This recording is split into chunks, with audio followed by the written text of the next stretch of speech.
The kneading process generates heat which softens the rubber, making it easier to form into dough. The kneader spits out rubber dough chunks.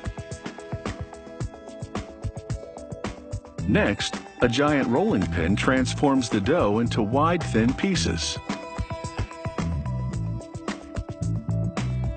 He slices the strips and bundles them.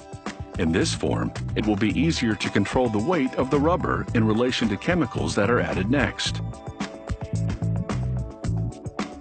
They roll the rubber with a precise amount of sulfur and other chemicals that strengthen the rubber and make it more elastic. They then roll the rubber very thin. A worker twists and cuts it into small bundles that fit into the opening of an extruding machine. It forces the still warm and malleable rubber through dies to shape it into long, hollow tubes.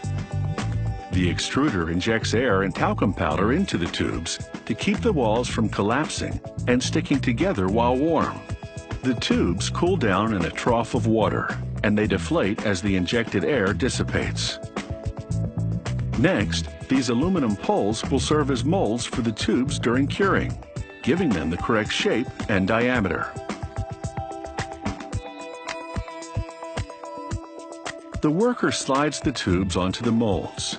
The talcum powder injected into the tubes during their extrusion will also act as a release agent, keeping them from sticking to the molds during curing.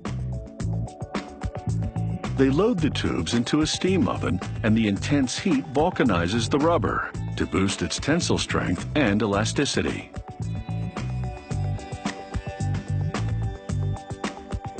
Out of the oven, workers inject air between the tubes and the molds, making it easier to peel the now vulcanized tubes off.